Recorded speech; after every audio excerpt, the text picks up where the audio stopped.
kemudian optimis bahwa tidak begitu terlalu nggak terlalu ketinggalan banget lah fikih klasik itu. Yang oleh sementara orang kemudian fikih itu dianggap abai katanya.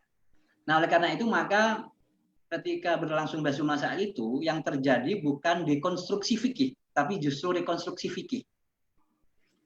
Yang terjadi adalah mengumpulkan serakan-serakan itu, serakan-serakan berbagai kitab itu, lalu kita konstruksikan dan kita jadikan sebagai kita sistematisir. Lalu muncullah produk fikih penguatan disabilitas itu. Nah, pendapat-pendapat yang kita ungkap itu sebetulnya sudah ada semua di kitab-kitab, baik bermadzhab Syafi'i maupun Hanafi. Tapi sekali lagi persoalannya adalah karena itu tercecer di mana-mana, kemudian tidak tersistematisasi, maka sebetulnya kerja daripada tim kemarin Basul Masail itu bukan kerja beristihad, bukan. Hanya mengilhakkan saja, itu maksimal itu. Hanya mengkiaskan saja apa yang mungkin sama sekali baru, kasus-kasus disabel itu dengan takbir-takbir atau ibarah yang sudah ada pada kitab ini. Dan saya katakan bahwa 80% jawaban yang ada pada kitab itu adalah jawaban yang sudah pernah ditulis oleh para ulama-ulama mazhab. Apakah Syafi'i atau Syafi'iyah, ataukah Hanafi atau Hanafiyah.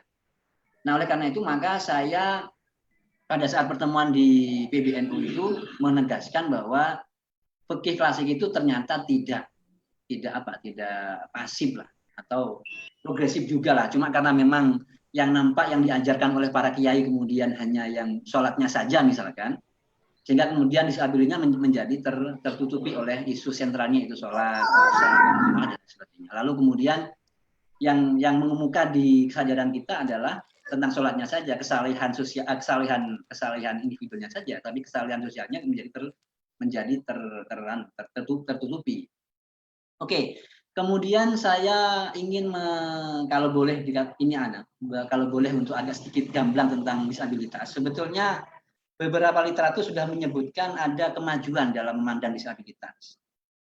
Yang pertama, kalau masa klasik itu salah satu terminologi yang dipakai adalah al-ajzu.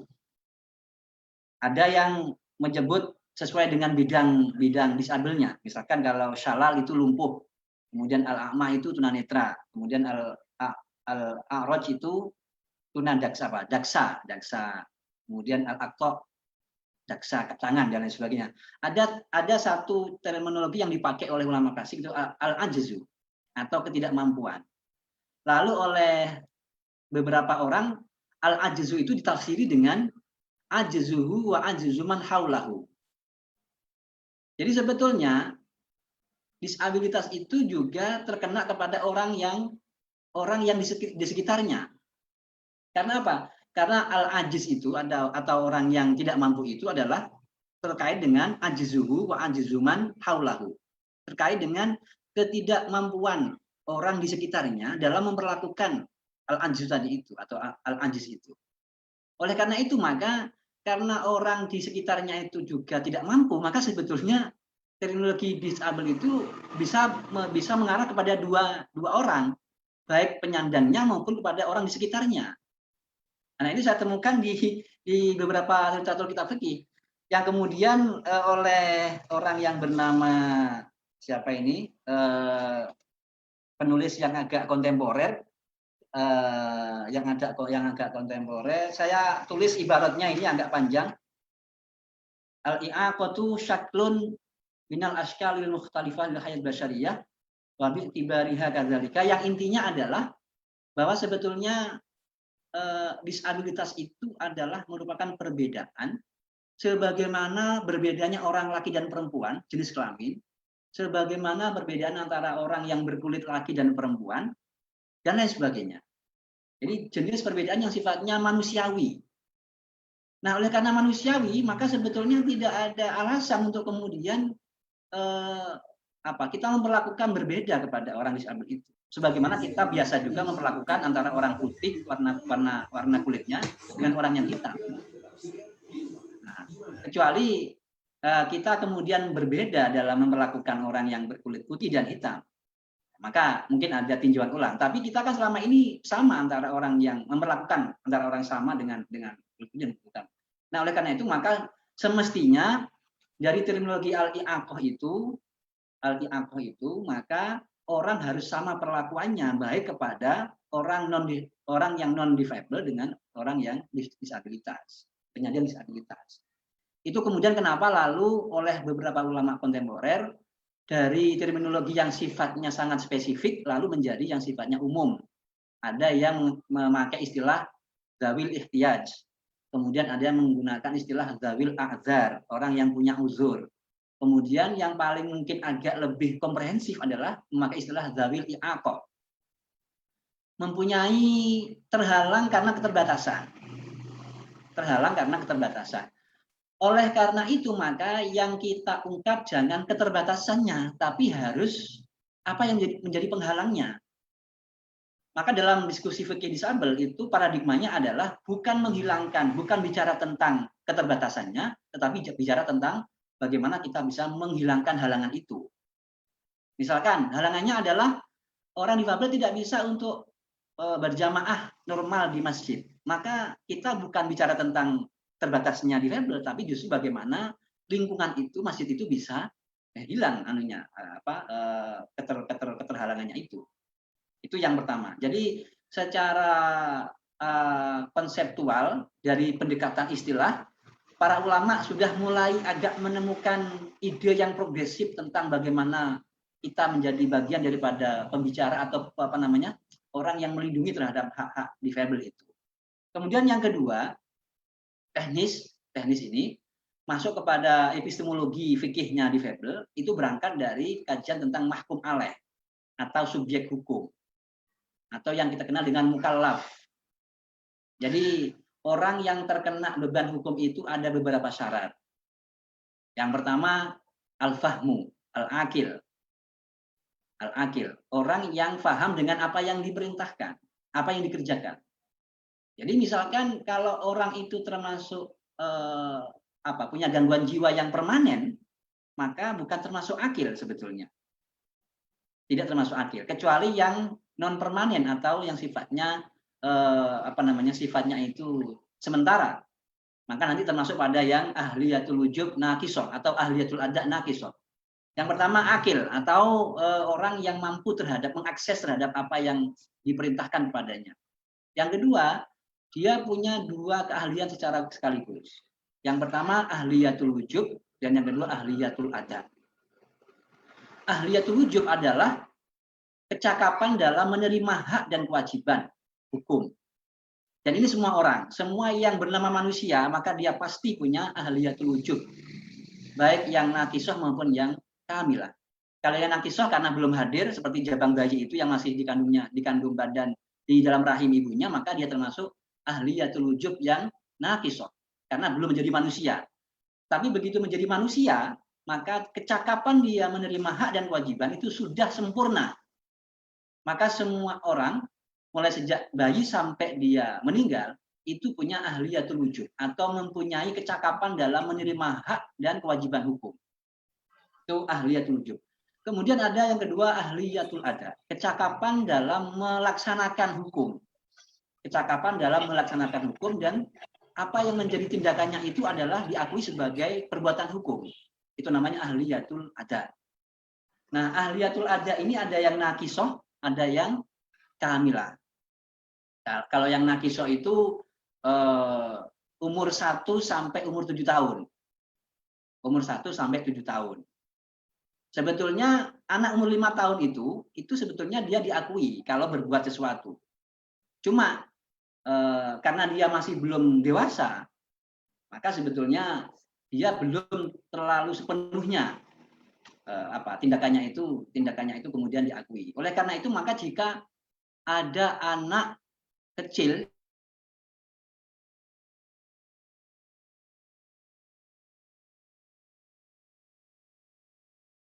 bukan sebagai jenis perbuatan tindakan pidana. Itu yang ahliyah an-naqisoh. Kemudian ada ahliyatul ada kamilah, kecakapan dalam melaksanakan hukum dan semua tindakannya dianggap sempurna dalam aspek hukumnya. Itu orang yang umur 7 tahun, yang balik, dan kemudian orang yang berakal. Nah, tidak ada satupun kategori ahliyatul wujub dan ahliyatul ada yang mempertimbangkan kepada keterbatasan atau i'aqah tadi itu. I'aqah atau tidak, selama dia manusia, selama dia akil,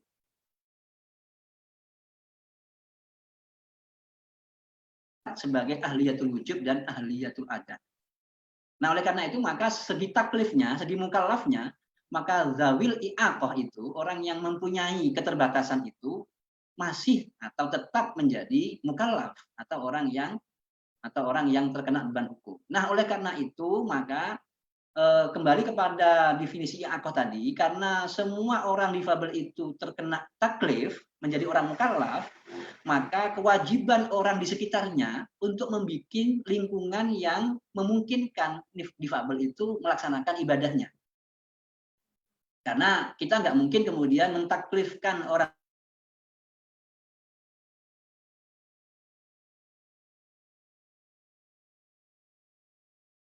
beralih secara sosial kepada lingkungan sekitar. Kalau difabel itu terkena taklif, ini logika hukumnya, kalau difabel itu mukallaf, karena dia ahliyatul ada dan ahliyatul wujubnya terpenuhi, plus dia itu adalah orang yang al-akil, maka dia wajib kena beban hukum, dan oleh karena dia terbatas, maka dia atau kewajiban untuk memfasilitasinya beralih kepada lingkungan sosialnya. Maka kemudian pemerintah atau yang berwenang, misalkan Kemenak, itu wajib menyediakan atau menghimbau kepada seluruh pengurus masjid, takmir masjid untuk membuat konstruksi masjid yang ramah difabel. Karena ternyata semua orang juga punya potensi untuk menjadi difabel. Semua manusia itu berpotensi sebagai difabel. Ya, coba bayangkan nanti kalau kemudian kita sudah berumur 60 tahun sampai 70 tahun, itu kemudian kita terbatas untuk naik ke masjid misalkan. Maka tidak ada salahnya kemudian membuat masjid yang kira-kira masjid itu ramah difabel. Dan saya merekomendasikan semua masjid sekarang yang hampir rubuh misalkan, sudah masanya untuk direhab, maka wajib sifatnya untuk merehab versi konstruksi masjid yang difabel, yang ramah difabel itu. Nah, oleh karena itu, disabilitas ini sudah mulai kita mainstreamingkan, maka tidak ada alasan bagi kita kaum muslimin untuk kemudian menjawab, saya nggak tahu kenapa, saya nggak tahu dengan isu seperti itu kemudian.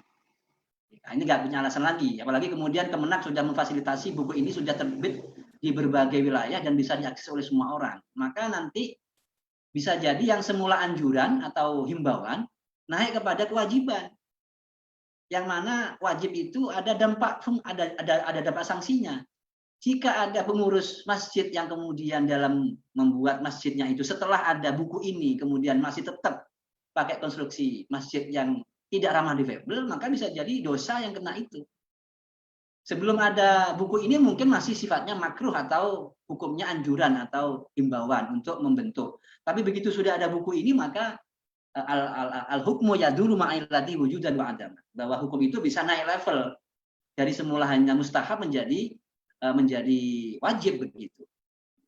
Kemudian apalagi yang sifatnya publik, mall misalkan dan lain sebagainya, atau sarana-sarana yang sifatnya diakses oleh semua orang, bis misalkan.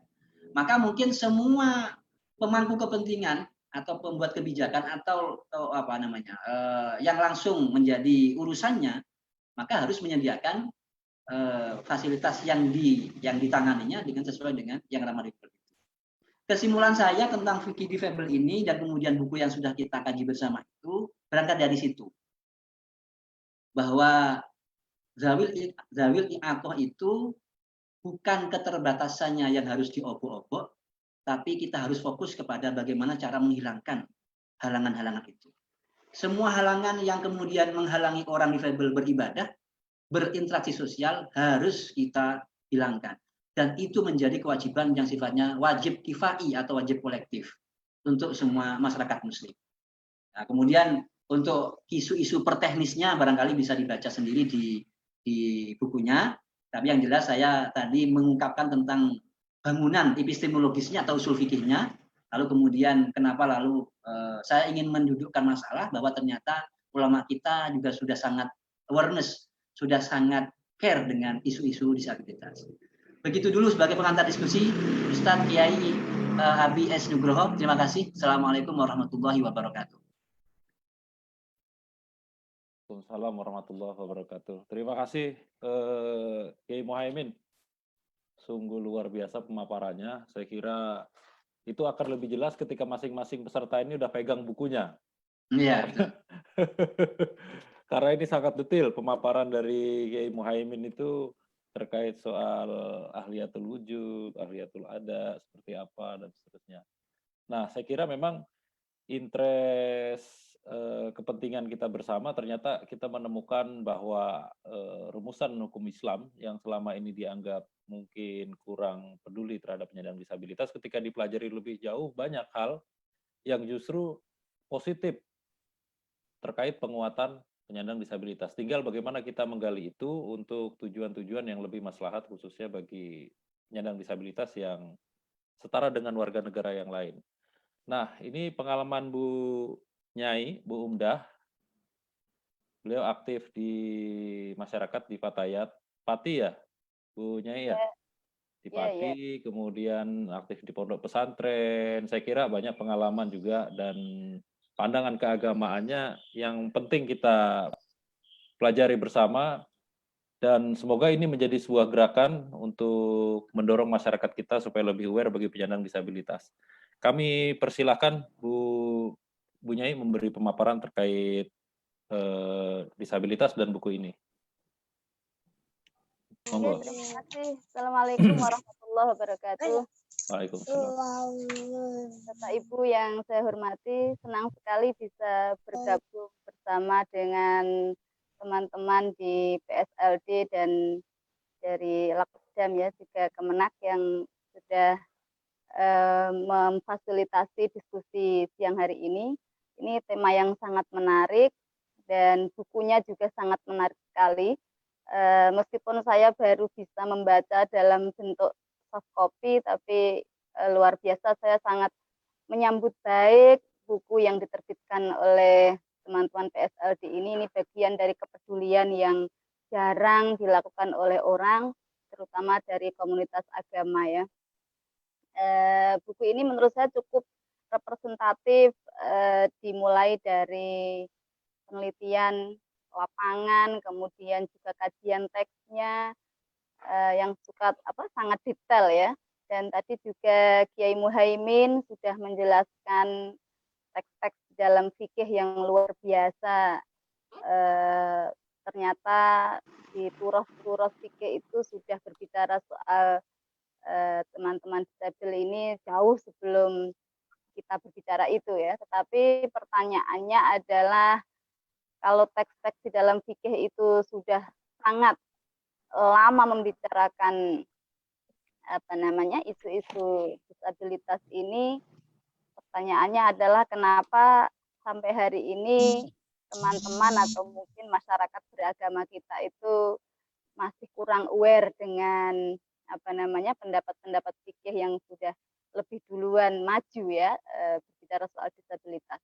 Nah, saya ini ingin kalau saya disuruh cerita di konteks pesantren ya tentu saja Bapak dan Ibu sudah sangat paham ya, kita bisa melihat di Indonesia ini dari misalnya 28.000 pesantren yang tersebar di Indonesia, barangkali saya entah tidak tahu apakah ada sampai 10% yang sudah punya kepedulian terhadap disabilitas ini ya.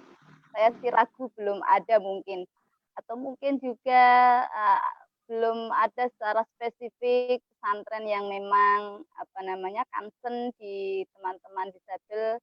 Ya ini memang tantangan kita bersama, terutama di konteks lingkungan saya sendiri di daerah Pati dan khususnya Kajen memang wacana tentang ini, terutama perlakuan ini meskipun tidak ada secara spesifik yang ingin mendiskreditkan, tetapi perlakuan atau pemberian kesempatan khusus misalnya itu memang belum terlihat ya. Ya memang ini tantangan kita bersama. Nah, dari situlah sebenarnya pertanyaan saya jadi muncul ya. Saya ketika membaca buku ini di pendahuluannya, menurut saya ini penting untuk menyadarkan kita bersama kalau tadi Pak Kiai mencoba menguraikan sekian dalil-dalil di dalam fikih yang mencoba merespon kondisi-kondisi khusus ketika seseorang tidak bisa menjalankan ibadahnya dengan memenuhi persyaratan-persyaratan, maka ada pintu yang disebut pintu darurat itu yang membolehkan kondisi apapun kita tetap beribadah. Gitu. Tetapi konteks di dalam ini pertanyaan saya tadi di awal adalah kenapa kalau misalnya di teks-teks fikih itu sudah begitu memberikan peluang-peluang hukum, tapi ternyata di dalam kehidupan sosial nyata itu keberpihakan terhadap teman-teman disabel ini masih kurang ya, terutama di dalam pemberian fasilitas. Misalnya kalau kita lihat sebagai bukti kasarnya itu kan gini, semakin tempat-tempat itu adalah menjadi tempat-tempat beragama, masjid misalnya, pondok pesantren atau madrasah misalnya, artinya tempat-tempat yang dalam tanda kutip adalah membawa nama agama atau lembaga keagamaan, justru jarang sekali atau bahkan tidak ada, atau misalnya ada sangat minim sekali yang memberikan fasilitas-fasilitas untuk teman-teman disabel.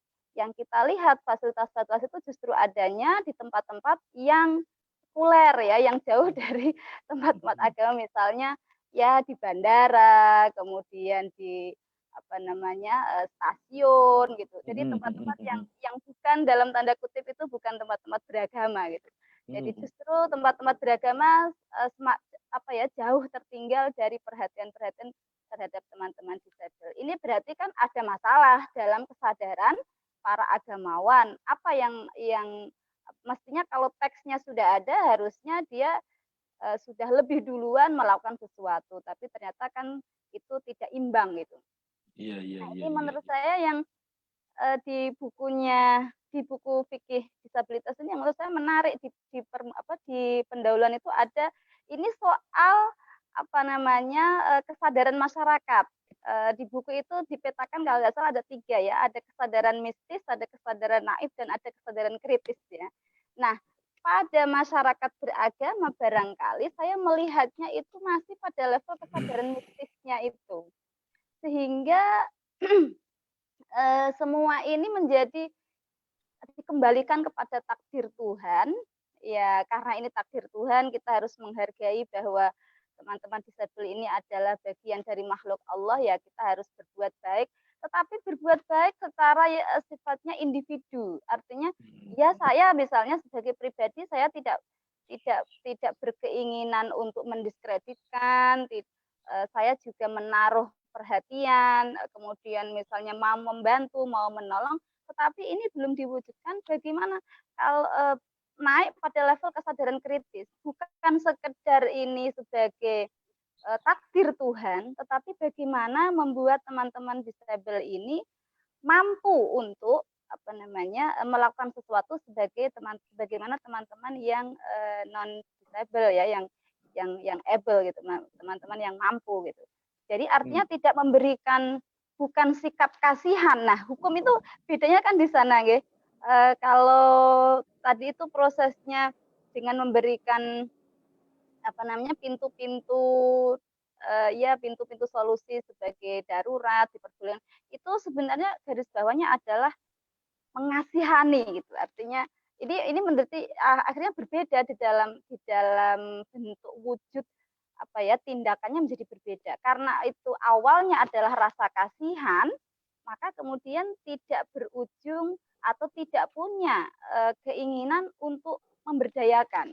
Nah, padahal yang paling penting kan justru adalah bagaimana kita itu memberdayakan teman-teman disabel ini sehingga merasa bukan untuk dikasihani, tapi bagaimana membuat dia itu dianggap ada ketika beribadah misalnya ya. Ya semacam itulah itu. Itu yang menurut saya paling penting di dalam pemahaman konteks keagamaan hari ini. Nah, karena itu saya kepingin menyinggung persoalan begini. Jadi di dalam fikih itu kan ada yang disebut dengan kemaslahatan ya. Kita itu ketika salah satu pertimbangan hukum adalah kita harus mempertimbangkan soal kemaslahatan. Meskipun dalil kemaslahatan ini memang menjadi debatable di dalam konteks fikih, terutama fikih dan usul fikih.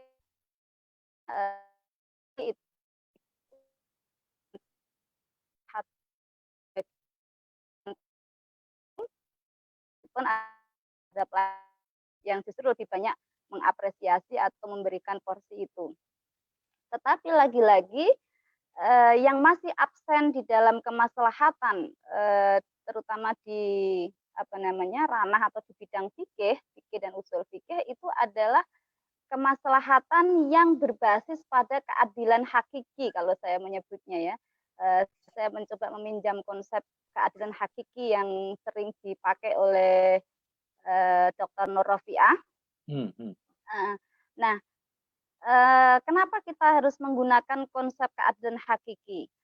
Jadi kan begini, keadilan hakiki ini adalah keadilan yang mampu untuk memasukkan atau mempertimbangkan kondisi-kondisi khusus manusia ya, meskipun termasuk adalah kondisi-kondisi khusus seperti misalnya disable atau kondisi khusus perempuan misalnya. Terutama kalau saya membahasakannya adalah orang-orang yang minoritas. Nah, ini yang masih absen di dalam dunia fikih dan usul fikih kita. Karena kemaslahatan yang ada di dalam usul fikih itu selalu yang digunakan standarnya adalah kemaslahatan umum. Kalau disebut kemaslahatan umum, itu adalah kemaslahatan mayoritas. Minoritas tidak pernah dilihat dan bahkan mungkin dianggap tidak ada. Jadi minoritas ini dianggap sebagai mustasnayat yang tidak perlu mendapatkan perhatian khusus. Jadi pintunya adalah pada ya darurat itu saja gitu. Dan itu akhirnya kesadaran seperti ini juga tidak berakibat panjang pada perlakuan kita dan juga ketika termasuk adalah pembuat kebijakan misalnya ya, membuat kebijakan baik itu berupa hukum agama, hukum negara misalnya, bahkan juga sampai pada pemberian fasilitas. Itu menurut saya punya dampak yang sangat panjang. Maka menurut saya penting sekali hari ini justru kemaslahatan tidak boleh hanya berbicara soal kemaslahatan ammah. Kalaupun kemaslahatan ammah kita sudah tidak perlu berdebat lagi, itu pasti bisa dipakai. Tapi justru bagaimana hari ini kemaslahatan itu juga bisa dirasakan oleh minoritas. Misalnya saja ya, kita misalnya berbicara soal konteks hukum itu misalnya beribadah ya, dalam bersesuci. Kita bersesuci itu kan misalnya di dalam Syafi'i itu ya, cara bersesuci Imam Syafi'i itu atau mazhab Syafi'i itu kan luar biasa rigidnya begitu. Itu kan kalau kita bayangkan itu kira-kira teman-teman disabel bisa enggak? Terutama yang teman-teman di ini ya yang misalnya tidak ya ada kekurangan di kaki misalnya atau tangan, itu kan akan kesulitan untuk bisa melakukan atau mengakses model sesuci yang disyaratkan misalnya oleh fikihnya mazhab Syafi'i gitu. Tetapi kemudian menurut saya itu tidak cukup kemudian jawabannya adalah ya kalau nggak bisa itu diberikan pintu ini. Itu seperti tadi ini persoalan yang sifatnya hanya dianggap sebagai darurat. Padahal ini kalau darurat itu kan berarti itu tidak menjadi perhatian gitu.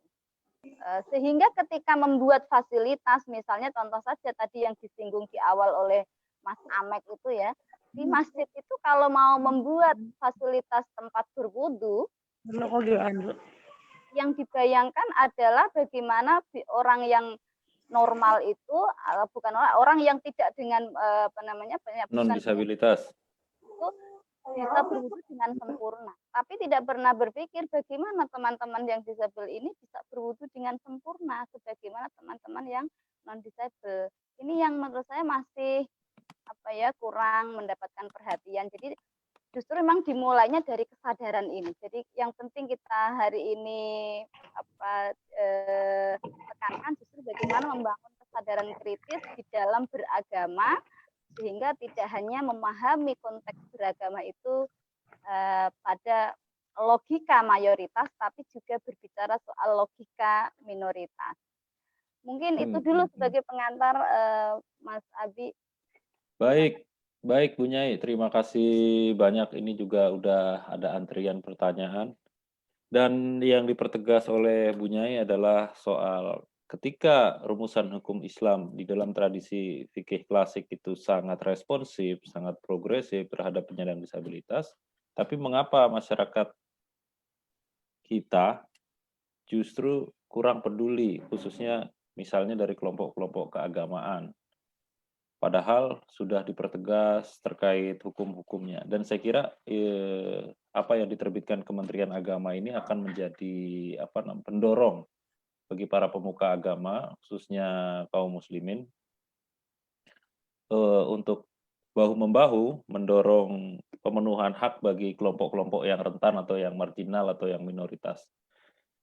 Oke, untuk mempersingkat waktu, langsung saja. Ini ada beberapa pertanyaan, tapi karena memang pertanyaannya panjang-panjang, jadi langsung aja ditanyakan deh.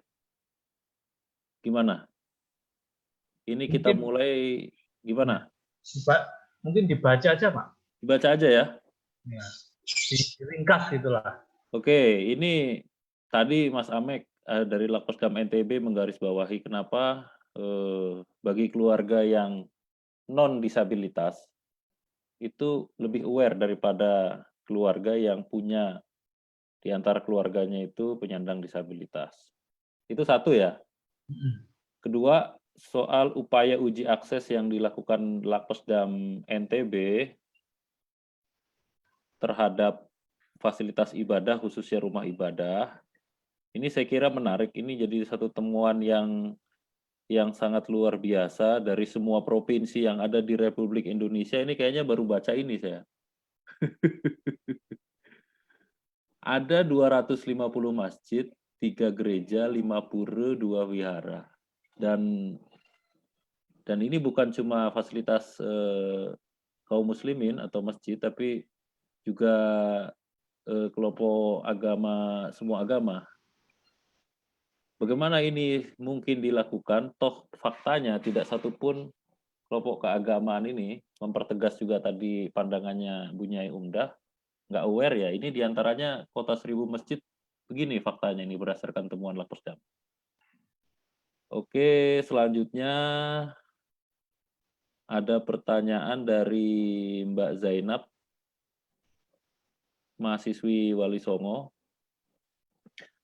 Bagaimana upaya masyarakat atau kelompok perempuan dalam rangka mengadvokasi pemenuhan hak bagi penyandang disabilitas? Ini pertanyaan dialamatkan ke Bu Nyai.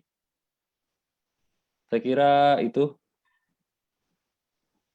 Nah, terus ada informasi apabila butuh bukunya, kirim surat ke Kementerian Agama, komunikasi dengan Saudara Syafaat. Oke, mungkin bisa langsung direspon ya, sambil menunggu pertanyaan-pertanyaan yang lain nanti dari fasilitas chat. Monggo, kita mulai dari Mas Amek, kami persilakan. Terima kasih, Mas Abi. Baik, itu tadi pertanyaan dari Lakoskam NTB ya. Tentang kenapa keluarga yang tidak punya penyandang disabilitas, yang tidak ada difabelnya itu justru lebih aware. Itu juga temuan menarik kami. Kami kan asumsinya dengan ada difabel itu menjadi lebih aware gitu kan. Itu asumsi awalnya kami. Tapi asumsi kan harus dibuktikan dengan data. Kemudian kita menyusun kuesioner. Kuesioner itu kalau tidak salah 500 kuesioner di 3 kota yang itu tersebar di Jombang, Tulungagung dan Sampang. Ya. Sampang apa Bangkalan ya, lupa aku. Mungkin Mas Ali atau Mas Abi. Nah, kemudian data membuktikan bahwa itu. Nah, kenapa? Itu kami tidak tahu karena kan kalau begitu itu harus tidak bisa kuantitatif, itu harus dikorek lagi dan itu tergantung individunya masing-masing. Ada yang punya pengalaman buruk misalnya. Tapi pada diskusi yang kami dengan Pak Bahrul Fuad, salah satu pengurus komisioner Komnas HAM. Komnas Perempuan, Bro. Komnas Perempuan, Bro. Komnas Perempuan yang juga difabel dan juga santri, dia alumni di Tambak Beras, Bahrul Ulum, itu menyatakan dia punya pengalaman bahwa memang kondisi penyandang disabilitas itu kadang-kadang itu menyulitkan kelompok keluarga. Dia harus digendong, dia harus diperhatikan lebih dan seterusnya, sehingga ketika disuruh milih begitu apakah mau sama difabel atau tidak, itu tidak mau. Itu saya benarkan pada survei saya di Malang pada tahun 2013 yang saya muat di jurnalnya PSLD, IJDS, Indonesian Journal Disability Studies. Itu apakah Anda baik sama difabel? Ya baik, tapi begitu Anda apakah mau berjodoh dengan difabel, apakah Anda mau punya keluarga difabel, itu di atas 70%, bahkan kalau yang konteks berjodoh itu nggak mau, 90 sekian persen lebih itu nggak mau berjodoh sama difabel. Karena alasannya adalah dia nggak mau ribet dan seterusnya. Itu mungkin dugaan saya, tapi kan ini perlu survei lagi, perlu wawancara lagi, perlu kuesioner lagi, kenapa begitu? Itu harus saya detailkan dan saya istilahnya saya stratifikasi dengan variabel-variabel lainnya bisa, tapi itu tidak saya lakukan karena ya itu perlu analisis statistik yang lain lagi gitu. Tapi itu tidak saya lakukan. Mungkin Bu Nita yang menjadi koordinator penelitian saat itu bisa melakukan uji analisis statistik yang lain.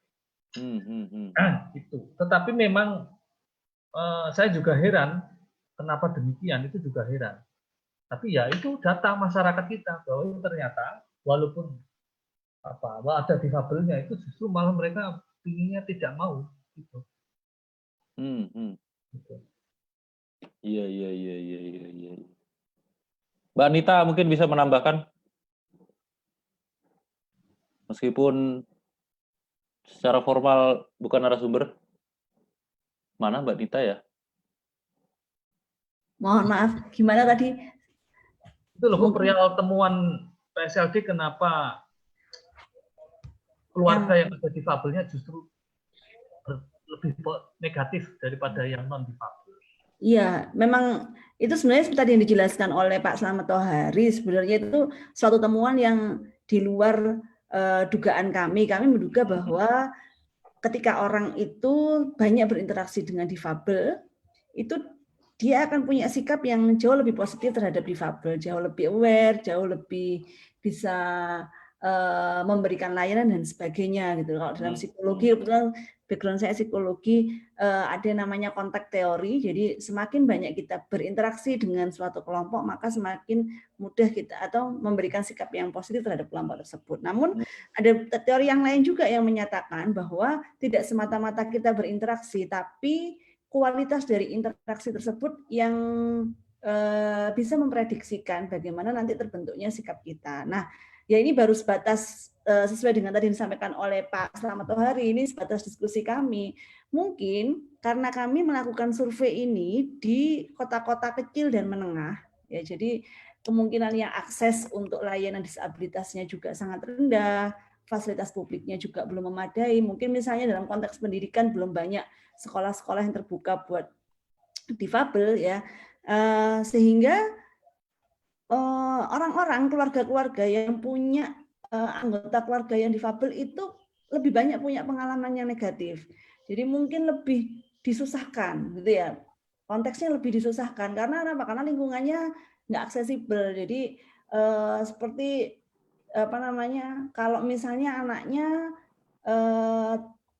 tunadaksa, jadi nggak bisa kemana-mana, akhirnya orang tuanya harus gendong kemana-mana karena fasilitasnya nggak akses. Dalam hal tersebut itu bisa menjadi salah satu faktor. Nah, sampai saat ini memang belum dilakukan follow up dari hasil temuan itu sehingga ini akan menarik. Misalnya apakah fenomena-fenomena tersebut itu juga ditemui pada keluarga-keluarga di kota-kota besar yang relatif mungkin lebih teredukasi, yang di mana lingkungannya lebih akses dan sebagainya. Jadi ini bisa akan ditinjak lanjuti lebih jauh gitu.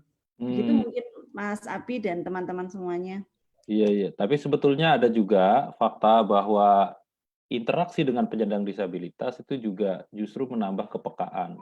Tapi artinya memang ada satu kualitas hubungan yang mempengaruhi itu, Mbak ya? Ada, ya memang harus dicek, tapi ini bagaimana bentuk interaksi di antara difabel dan lingkungannya atau difabel dan keluarganya dalam konteks penelitian ini, Nji. Iya. Siap. Oke, sambung ke pertanyaannya dari Mbak Zainab tadi. Monggo, Bu Nyai. Apa tadi pertanyaannya ya? Bagaimana kelompok perempuan melakukan advokasi terkait isu disabilitas? Oke, terima kasih buat Mbak Zainab. Soal advokasi ini memang penting sekali gitu. Tetapi memang saya akui bahwa untuk konteks advokasi terhadap disabilitas ini belum banyak orang yang berani mengambil kesempatan itu. Ya lagi-lagi menurut saya juga memang ini persoalan kesadaran juga gitu. Tapi ini memang penting sekali dan perempuan menjadi salah satu bagian yang harus melakukan itu. Karena justru sebenarnya kenapa perempuan harus merasa terpanggil untuk ikut melakukan itu, karena begini, kalau kita bikin istilahnya di ranking gitu, kelompok yang paling yang paling rentan itu memang perempuan. Jadi disabel laki-laki dan perempuan itu perempuan menjadi lebih rentan lagi. Karena misalnya kalau dilihat dari biologis misalnya ya, perempuan, bayangkan kalau misalnya kita sebagai perempuan itu sudah disabel, kemudian karena perempuan itu punya alat reproduksi yang berbeda ya, itu setiap bulan ada menstruasi misalnya, itu kan butuh perhatian khusus gitu. Berikut dengan teman-teman yang laki-laki, memang ini harus menjadi perhatian penting di dalam melakukan advokasi. Saya belum tahu apakah secara khusus sudah ada yang melakukan itu, tapi bagi saya memang ini penting gitu ya. Tapi saya juga belum tahu siapa yang sudah mengambil langkah advokasi itu ya. Makanya saya senang dengan PSLD ini, Mas Amek di UB sudah mendahului yang lain gitu ya, perhatiannya luar biasa untuk melakukan langkah-langkah yang sangat maju dalam mendampingi teman-teman disabel. Beliau itu memang Yamaha itu selalu terdepan ya. Selalu terdepan. Ya, sip. Begitu. Terus saya ingin sedikit nyambung dengan tadi ya, ikut nanggapi yang Mas Amek ya, yang kaitannya dengan tadi loh pertanyaan dari teman di NTB ya Pak ya. Iya. Ya, saya kembali lagi itu kenapa keluarga yang mengalami atau yang salah satu anggota keluarganya itu punya disabel itu justru tidak punya kepekaan atau mungkin malah lebih kurang aware dengan teman-teman atau anggota keluarga yang disabel ini. Tadi Mas Amek menyinggung atau Mbak siapa tadi ya yang salah Mas Amek? Nah, Mbak Nita ya, itu mungkin juga karena pengalaman yang tidak enak ketika mendampingi keluarga yang disabel. Nah ini menurut saya itu karena memang selama ini kan fasilitas sosial itu tidak mendukung untuk itu ya. Makanya saya lagi-lagi kembalikan pada soal kesadaran ini. Kita coba lihat misalnya di lingkungan kita sendiri gitu. Kalau misalnya kita punya keluarga yang tunadaksa itu kebetulan tidak punya fasilitas kursi roda misalnya, harus menggendong, tentu saja itu akan sangat merepotkan. Kalau misalnya punya kursi roda, itu juga fasilitas di tempat kita juga tidak ramah dengan kursi roda. Taruhlah misalnya di jalan itu tidak ada trotoar. Kalau ada trotoar dipakai untuk jualan kaki lima dan yang lain-lain ya. Nah ini yang membedakan apa namanya di tempat kita dan di tempat misalnya di negeri-negeri yang maju ya, di barat misalnya. Nah itu yang saya lagi-lagi garis bawahi Mas Abi. Anehnya ini itu kesadaran soal teman-teman atau apa namanya untuk ramah terhadap teman-teman disabel itu justru muncul dari orang-orang yang mungkin dalam tanda kutip adalah sekuler. Semakin negara itu beragama, itu semakin tidak aware dan tidak ramah dengan teman-teman disabel. Saya sendiri misalnya ya pengalaman ketika apa namanya ke Australia dan saya bandingkan ketika saya ke Arab Saudi. Saya di Australia itu begitu saya datang itu karena kebetulan saya juga disabel, mohon maaf, itu saya baru turun dari pesawat sudah ada apa namanya kursi roda yang harus membawa saya dan saya didorong ada orang yang bertanggung jawab untuk itu. Tapi saya di Arab Saudi itu sampai saya istilahnya capek-capek juga tidak ada yang menawarkan, pegawainya juga diam aja itu. Ini menurut saya menjadi indikator kesadaran beragama kita emang masih sangat kurang peka terhadap teman-teman disabel gitu. Dan anehnya itu justru negara-negara yang sekuler itu lebih ramah terhadap disabel dibanding negara yang mohon maaf dalam tanda kutip lebih beragama kelihatannya ya tapi seringkali dikenal sebagai negara beragama itu kembali kepada soal kesadaran menurut saya memang ini.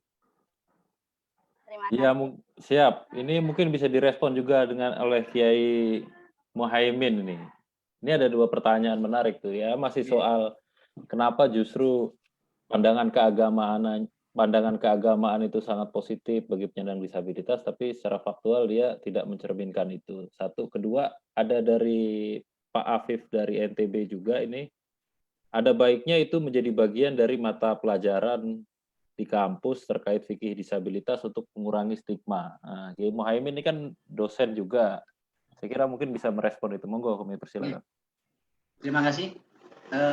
Suara apakah sudah jadi dengar? Takut Bisa. Alhamdulillah. Merdu sekali nih suara sarang ini.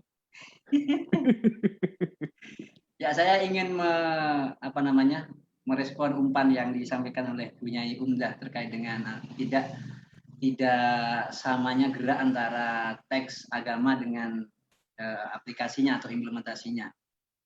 Menurut saya ini adalah sama dengan kita bertanya limadza ta'akhkharul muslimun wa limadza taqaddamal akhirun.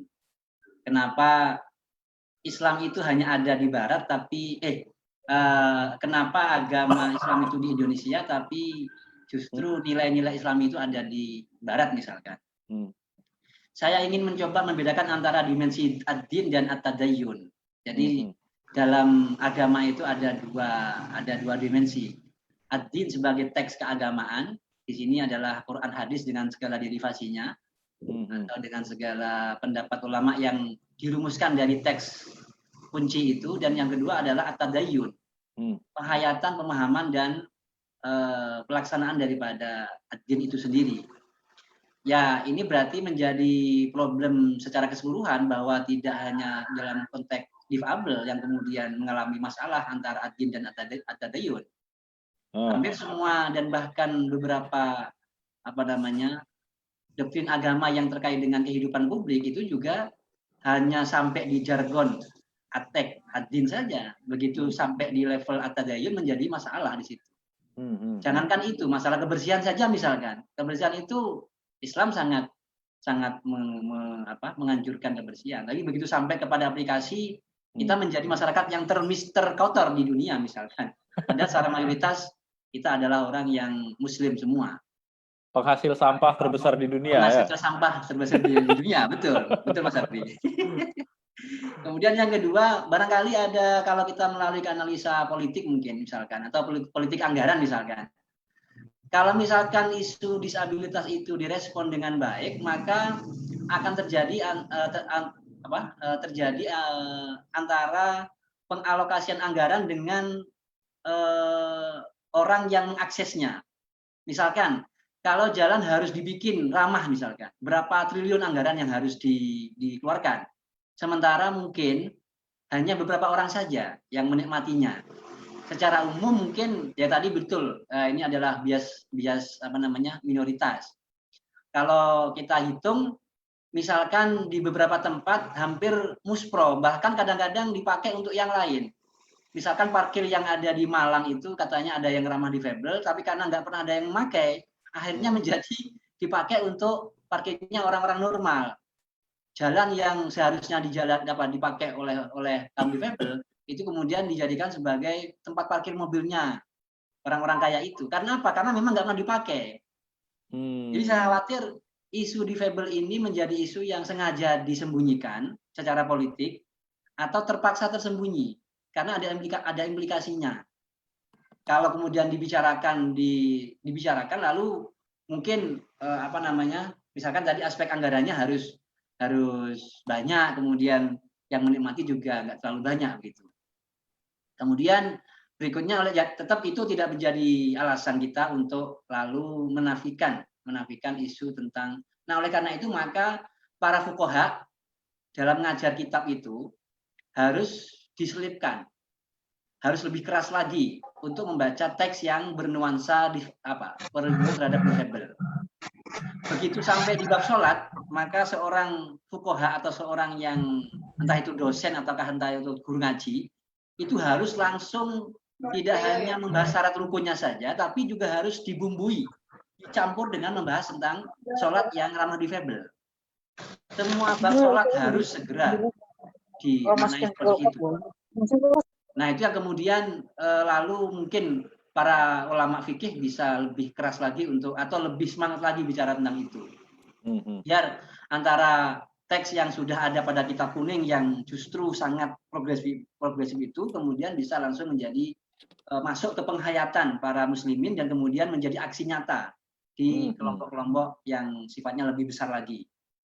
Kemudian saya agak sependapat dengan Mas Afifuddin dari NTB yang mengatakan bahwa dari sisi akademis memang tidak banyak terjadi perbedaan pendapat, tidak terlalu hangat lah kalau yang dibicarakan adalah masalah teksnya itu. Karena memang begitu masuk di forum bahasa masail, para kiai se-Jawa Timur itu kemudian langsung takbirnya sama. Takbirnya sama. Tidak ada tidak ada semacam perdebatan sengit ketika kayak misalkan membahas tentang isu-isu isu-isu kayak kemarin di Banjar itu. Isu di Banjar itu kan keras sekali takbirnya itu. Ya, antara kafir dan non kafir misalkan. Itu keras sekali takbirnya bermacam-macam karena memang fasilitas takbirnya banyak sekali yang berbeda. Tapi begitu masuk ke bahasa difabel, itu kemudian forumnya agak landai. Karena apa? Takbir yang dipakai, yang dibawa oleh para kiai itu memang hampir sama. Tidak ada takbir yang kemudian berseberangan secara diametral begitu. Oleh karena itu maka secara akademis memang betul nggak terlalu menarik. Tapi yang paling menarik tantangannya pada tingkat implementasi. Betulkah ketika sudah dirumuskan atau sudah dibuat fikih oleh PSLD dan Rakmusdam itu kemudian akan berdampak secara luas dan berdampak secara masif di masyarakat? Atau jangan-jangan tetap abai? Jadi kemudian pada pengisuannya saja, begitu selesai seminar atau selesai bahas masail, isunya nggak segawat ketika Mas Muksid Ghazali misalkan bicara tentang kafir dan non kafir misalkan. Begitu mass media udah langsung mengambil isu sebagai isu utama. Tapi begitu buku ini diterbitkan, mana media yang kemudian punya concern untuk menyuarakannya? Nah, tantangannya justru kepada kita, bagaimana kemudian orang juga harus terketuk. Ini menjadi penting untuk justru karena sangat minoritas inilah yang kemudian harus disuarakan dengan sangat keras. Nah, oleh karena itu maka betul sekali, saya setuju kalau misalkan dimasukkan ke dalam kurikulum misalkan, terutama kurikulum pesantren. Pesantren nampaknya masih hanya beberapa pesantren yang mungkin yang sudah mulai concern bicara difabilitas, tapi hampir mayoritas ya tadi itu tertutupi oleh keasikan dalam berdebat dengan kasus-kasus yang lebih menantang untuk dicari takbirnya. Iya. Persoalan teknisnya hanya sekedar karena jawabannya sama, berbeda dengan kasusnya kalau kasus tentang yang banyak takbirnya berbeda. Maka santri itu lebih akan fight kalau dia materi yang dibahas, materi yang debatable, berbeda dengan difabilitas itu. Nah, oleh karena itu maka tinggal action saja ini, kemudian semua kiai wajib membuat kurikulum yang ramah terhadap difabel. Insya Allah dengan begitu para kiai yang alumni pesantren akan melanjutkan perjuangan ini. Begitu Mas Kiai Abi Nugroho. Nggih, matur Saya ada suwun, tambahan Kiai. sedikit Pak Abi. Ya, singkat. Ada pertanyaan lagi antri, Ki. Monggo. Selain apa yang sudah dikatakan oleh Kiai Muhaimin tadi bahwa perihal ulama sudah sepakat karena masalah disabilitas ini adalah sesuatu yang tidak debatable di dalam masyarakat, kita perlu digarisbawahi banyak di antara kiai yang memahami penyandang disabilitas itu dan itu berdampak pada fikihnya itu sebagai objek yang bukan objek human right, tetapi objek pengampunan. Itu berdampak pada cara penglihatannya pada fikihnya, seperti selalu menjadi objek rukhsah misalnya, atau objek istisna misalnya. Istisna itu pengecualian. Ya misalnya udah nggak apa-apa, nggak usah Jumatan kan rukhsah berarti. Rukhsah terus gitu kan akhirnya kalau rukhsah terus akhirnya Pak nggak ikut, nggak jadi ke masjid akhirnya nggak bisa naik haji, rukhsah terus kan gitu. Kalau saya sih enak, kalau yang lain mungkin yang suka ibadah kan nggak enak. Kalau saya kan jarang beribadah. Jadi mungkin harus dimasifkan bagaimana cara berpikir fikih yang agak bias itu menjadi perspektif tadi seperti halnya dikatakan Bu Nyai Undah tadi, perspektif minoritas itu tadi, karena nanti ujung-ujungnya rukhsah, ujungnya istisna nggak apa-apa. Nah, dibolehkan kok kamu nggak apa-apa, dibolehkan. Akhirnya kapan Jumatan nih kalau rusak terus itu? Iya. Mungkin seperti itu, harus beyond rukhsah, tapi bagaimana agar difabel juga ikut partisipasi di dalam konteks menjadi umat Islam yang khairu umatin itu tadi, dia juga bisa haji, dia juga bisa ikut Jumatan, dia juga bisa apapun itu yang orang non difabel bisa lakukan tanpa harus rukhsah. Menurut saya begitu. Dan kondisi pada apa yang disampaikan itu, kondisi penyandang disabilitas antara fakta dan teori, kalau kita merujuk pada buku fikih penguatan disabilitas ini, itu juga dipertegas bahwa masyarakat dikatakan tidak mengalami disabilitas ketika masyarakatnya atau masyarakat atau negara memberikan pemenuhan hak bagi penyandang disabilitas, kan begitu ya? Iya, betul. Dan sifatnya nggak individual tapi menjadi lebih holistik. Oke, lanjut. Di sini ada dari Lapesdam Pamekasan, ada baiknya Kementerian Agama melakukan sosialisasi dan mungkin mendorong kebijakan yang inklusif bagi pemenuhan hak penyandang disabilitas khususnya di KUA. Oke. Dan saya kira kurang lebih itu, ini Apipudin udah tadi. Oke. Yang mau langsung bertanya tanpa harus mengetik, Mas Wahyu kelihatannya itu, atau ada yang lain, kami persilakan. Ditujukan kepada siapa? Mungkin bisa raise hand. Yang tuli mungkin? Bicara nih. Ya Pak, saya tanya Pak. Ya, monggo. Assalamualaikum. Ngapunten Pak Yai. Pak Ahmed. Waalaikumsalam. Nama. Ya, saya Wahyu Nur Rahman dari mahasiswa difabel dari PSLD juga. Sebenarnya mohon maaf Pak Ahmed, kan bukunya tentang fikih difabel kan ini sudah lama terbitnya, tapi kemarin tuh saya minta filenya tuh belum dikasih ya Pak. Nanti kalau bisa saya minta filenya lagi Pak.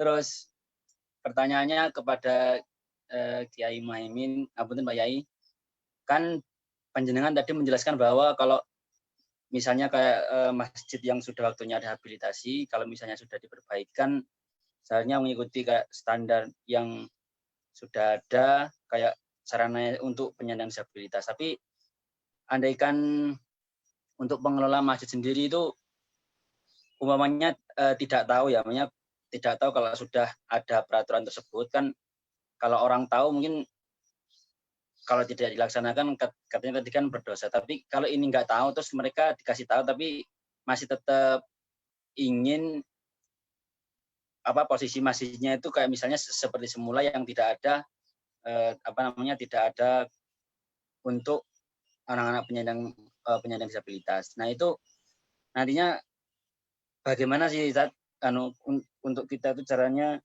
supaya mereka juga sadar akan itu. Nah kemudian dalam masa pandemi ini itu juga saya pernah melihat juga terjadi kalau tunanetra itu kalau mau ke masjid pas mau wudhu juga itu sampai nggak ada yang mau bantu karena takut adanya itu, karena mengantisipasi corona itulah itu ya apa gitu loh. Sudah itu mau Ustaz. Terima kasih.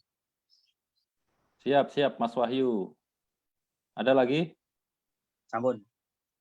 Oke. Dari rekan-rekan yang lain?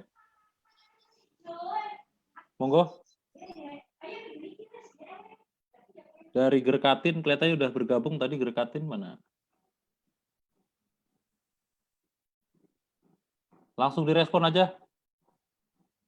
Yai Amek. Buku bisa, buku kan ada di Google, sebenarnya bisa di Google aja. Tapi kalau mau minta nanti mungkin bisa minta PDF-nya. Nanti habis ini mungkin bisa di-share. Oh iya, yang fikih-fikih ya Pak Yai lah, Pak Muhammad lah. Yai Ahmad sama Kiai Abi Nugroho.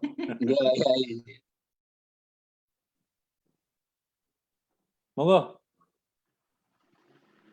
Nggih, Mas Wahyu. Jadi tadi memang saya pakai bahasa ekstrim.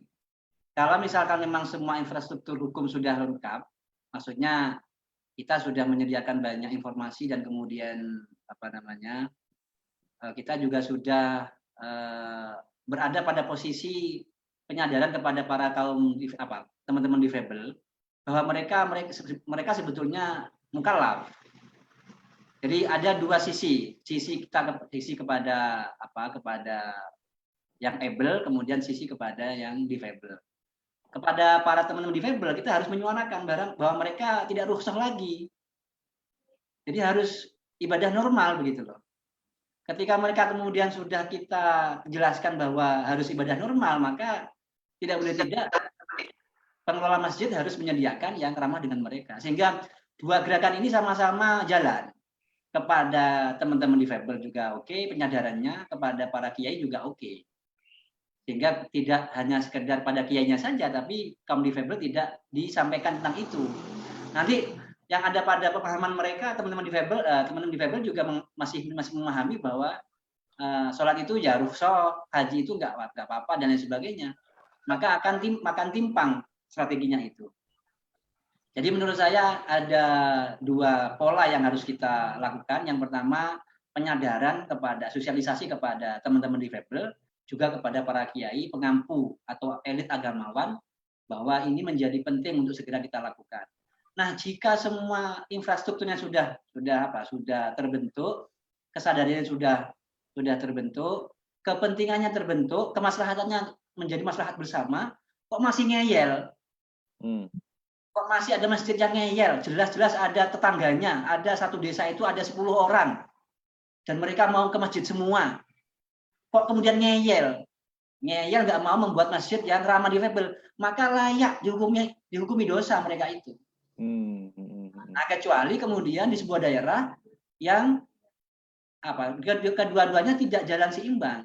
Yang pertama, kaum difabelnya belum sadar bahwa mukallaf mereka itu. Yang kedua, perangkatnya tidak penuh, dan di desa itu kemudian mungkin tidak banyak difabelnya, sehingga tidak ada kebutuhan yang mendesak atau doruri untuk segera dibuat masjid yang ramah difabel. Maka mungkin hukumnya nggak sampai berdosa. Nah, dosa itu jika seluruh perangkat sistemnya itu adalah mendukung kepada harus ada masjid yang seperti itu. Misalkan desa itu kayak Ponorogo, ada penduduk yang 50% difabel. masjidnya masjid yang curam semua, maka dosa pasti itu buat masjidnya itu. Nah, dengan demikian maka ya hukum itu pasti mempertimbangkan kepada banyak hal. Nah, oleh karena itu, jika kemudian di desanya atau di kotanya Mas Wahyu itu ada banyak difabel, kemudian para pengurus takmirnya dibilangi kok ngeyel, sudah dijelaskan ada buku difabelnya, ada kitabnya macam-macamnya kok ngeyel, tetap membuat masjid yang tinggi sekali, maka layak haram tu alaika. Aku haramkan tindakanmu atas hal itu. Nah, mungkin begitu Mas Wahyu dan lain sebagainya. Tapi jika tidak ya nggak sampai haram lah, nggak sampai berdosa. Mungkin hanya makruh dan nggak sampai se ekstrim itu. Iya. Itu Mas Abi S Nugroho. Iya. Matur suwun Kiai. Nah, yang kedua tadi Pak Yai. Nggih, monggo. Yang masalah tadi loh, yang kedua ketika dalam masa pandemi ini itu kan misalnya kayak tunanetra mau jalan atau pas ke masjid itu kalau dia kebingungan kalau di situ ada orang, itu orang tidak mau dengan alasan ya menjaga jarak tadi itu. Nah, kemudian terus itu pripun ya ingat? Ya. Secara medis kan memang kontak fisik antar kita dengan yang dimungkinkan untuk ada virusnya kan juga kan kita perlu hati-hati. Jangankan sikap kepada teman-teman yang difabel, kepada sikap orang normal aja kita perlu hati-hati. Maka ini tidak ada diskriminasi dalam memberlakukan hukumnya, baik kepada orang yang able maupun yang kepada yang disable, saya pikir sama. Tentang apakah menolong kepada orang yang normal itu nggak menolong maksudnya itu berdosa atau tidak dengan orang yang menolong kepada orang yang difabel. Saya pikir sama, nggak ada diskriminasi antara perlakuan kepada orang yang normal dalam kondisi pandemik ini diberlakukan hukum yang sama maksudnya, diberlakukan hukum yang sama. Ya oleh karena itu maka sebaiknya teman-teman yang able maupun yang difabel tidak keluar kemana-mana dalam situasi seperti itu. Itu juga menjadi fatwa ulama juga, sampai kumpul ke masjid untuk ibadah aja dianjurkan untuk tidak, apalagi hanya sekedar keperluan biasa. Karena itu termasuk materi fatwa ulama juga, bahwa sebaiknya ibadah itu di rumah saja, tidak harus di masjid yang memungkinkan orang untuk berkumpul. Jadi, itu namanya darul mafasid muqaddamun ala jalbil masoleh. Menghalau mafsadah itu lebih diutamakan daripada menarik kemaslahatan. Sholat itu kemaslahatan, tapi Anda nggak ngumpul, itu dalam rangka untuk mencegah mafsadah kena corona. Maka lebih baik darul mafasidnya dulu ketimbang jalbul masolehnya. Begitu Mas. Maka lebih baik sampean nggak usah keluar. Termasuk kita yang normal nggak usah keluar juga gitu. Keluarnya beli makan ya. Puasa-puasa lo beli makan. Iya, buka ya apa Pak? Oh iya. Sun. Saya sebetulnya punya pengalaman pertemuan di Surabaya waktu itu, Kepala KUA se-Jawa Timur, diskusi soal kebutuhan fasilitas ibadah penyandang disabilitas atau fasilitas keagamaan lah, nggak harus bersifat ibadah. Itu problemnya sebetulnya bukan problem enggan atau nggak mau atau ngeyel, tapi memang awareness-nya memang nggak tahu, nggak ngeh gitu loh. Ya. Bahwa ternyata kebutuhan lansia itu ya mirip-mirip dengan disabilitas fisik, misalnya tunadaksa gitu.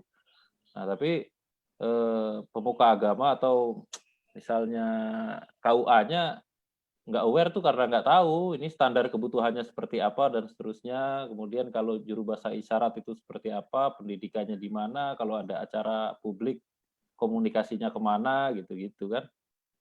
Saya kira kita perlu lebih agresif lagi membangun ide-ide fikih inklusif, fikih yang ramah bagi penyandang disabilitas. Oke, ada yang lain?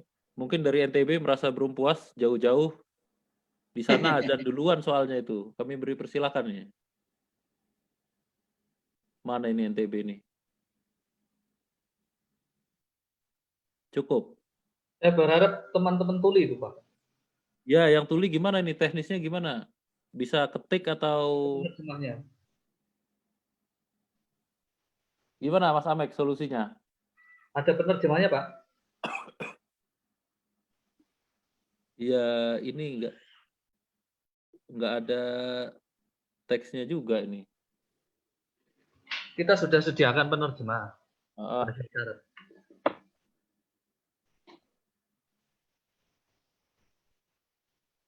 Gimana, kami persilakan untuk disabilitas mana yang tuli. Nggak ada aba-aba nih, nggak ada kode apa-apa. Kasih ini dong. Ada Ari mau tanya. Oh iya. Iya. Saya mau tanya. Assalamualaikum warahmatullahi wabarakatuh. Waalaikumsalam. Nah, Nama saya Ari, panggilannya Ari. Saya dari alumni UB. Oke. Saya mau bertanya kepada Bapak Ustadz yang tadi sudah menyampaikan. Mau bertanya kepada Pak Abi. Mau tanya. Wah, senangnya moderator. Iya, di sini misalnya nggak ada akses.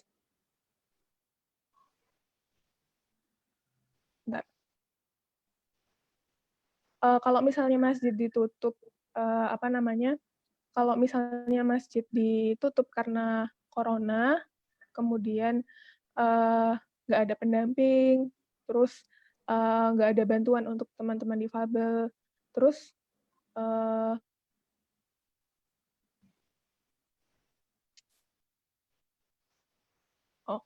jadi misalnya kayak corona ini akhirnya menjadikan alasan untuk orang-orang tidak memberikan pendampingan kepada teman-teman difabel. Misalnya, oh saya butuh pendamping, tapi oh enggak, maaf saya nggak bisa dampingin kamu karena alasan saat ini lagi corona, kayak gitu. Itu seperti apa sih harus menyikapinya kayak gitu? Kelihatannya penjelasan tadi dari Kiai Muhaimin cukup jelas ya. Gimana Kiai? Bisa diulangi? Iya. Jika teman-teman kemudian tidak ada pendamping dan lain sebagainya. Ketika kondisi seperti itu, maka mungkin kategori minimalis bisa dilaksanakan. Maksudnya minimalis itu adalah rukhsah tadi itu. Ada semacam keringanan. Karena memang dia masih terhalang betul untuk melaksanakan ibadah itu. Jika memang ketika dia mau beribadah ke masjid, ternyata fasilitasnya belum akses, kemudian tidak ada pendamping dan lain sebagainya, maka yang bisa dilakukan adalah menggunakan fasilitas yang paling minimalis, yaitu rukhsah tadi itu.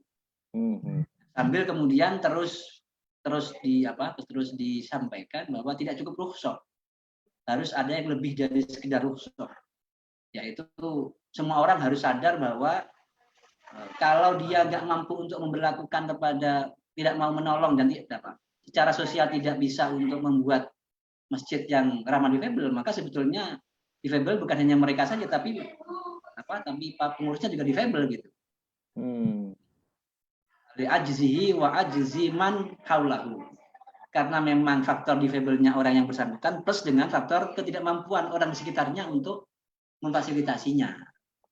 Nah, tapi konteks pertanyaan Mbak ini, jika memang tidak memungkinkan ya tetap memakai rukhsah saja. Sambil kemudian pelan-pelan yang lebih dari itu. Terima kasih Mas Kiai Abi Nugroho. Oke, suwun, kira-kira seperti itu Mas Ari. Ya, Mbak Umdah. Saya ikut nambahi sedikit. Monggo, ya silakan. Ya, saya ikut nanggapi tadi pertanyaan tentang kalau gimana kalau kondisi corona ini, kemudian teman-teman yang disabel itu membutuhkan bantuan, kemudian ditolak gara-gara kita harus physical distancing, nggak boleh ketemu dengan siapapun gitu. Nah, menurut saya ini mungkin jawaban dari Pak Kiai tadi ada rukhsah, iya, tetapi mungkin itu tidak cukup itu. Misalnya bisa juga dilakukan karena memang teman-teman disabel itu membutuhkan bantuan orang lain, misalnya taruhlah kalau teman-teman di tunanetra, misalnya dia butuh bantuan untuk dituntun, kalau mau misalnya mau artinya dia memang butuh untuk keluar, tidak sekali. Misalnya tokoh agama atau bahkan pemangku kebijakan juga pemerintah misalnya itu juga penting untuk membuat bagaimana protokol berkaitan dengan ketika membantu orang-orang yang disabel. Ini justru menurut saya memang penting karena kayaknya selama ini protokol yang diberlakukan kan tidak berbicara soal disabel, yaitu lagi-lagi soal kesadaran ya.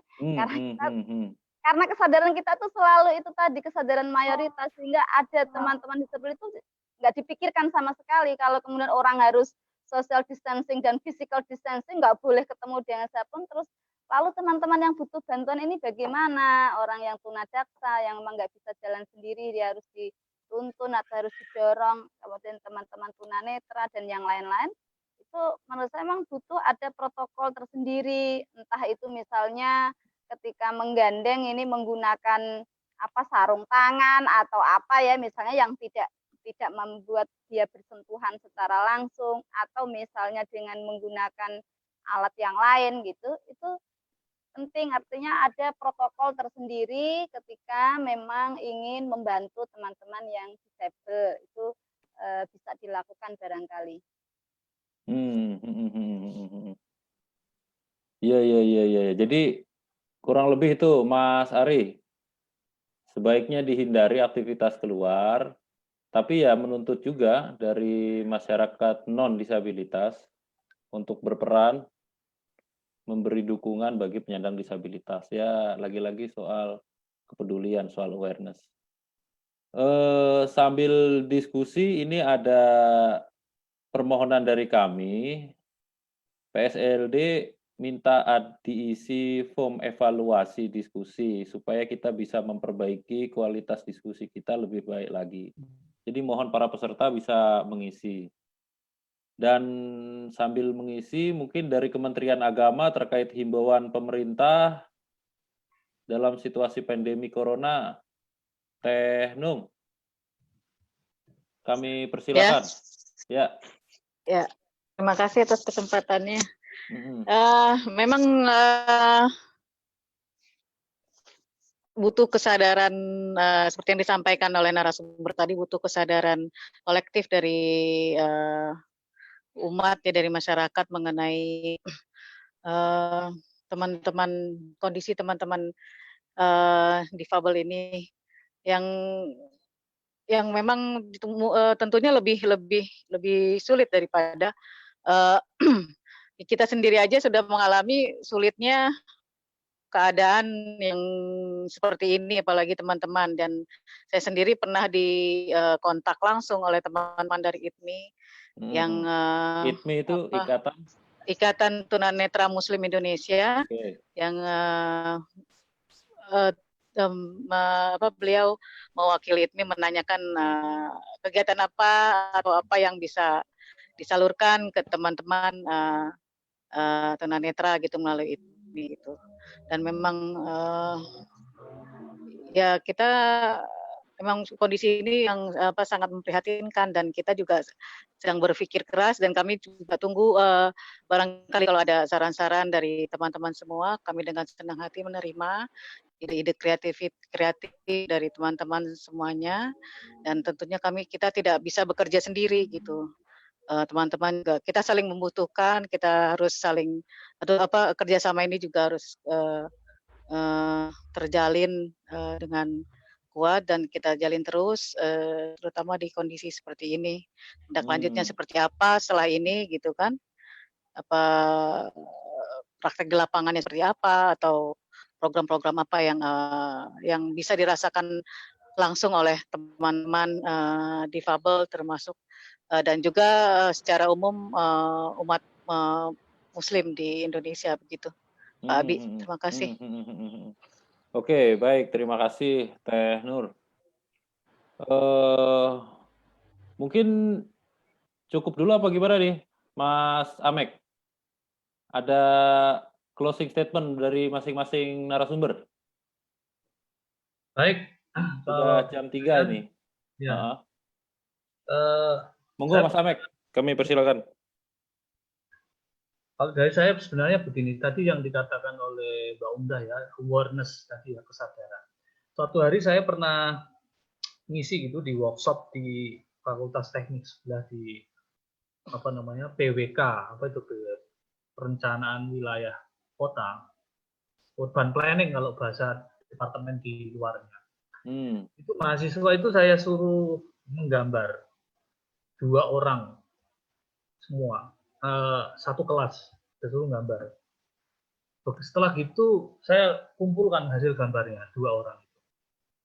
Hampir semua itu menggambar 2 orang lelaki dan perempuan, tapi tidak ada difabelnya. Padahal di kelas itu yang ngajar saya. Padahal saya ada di situ yang sedang pakai tongkat. Kesimpulannya adalah, walaupun saya di depan mereka, itu saya dilupakan.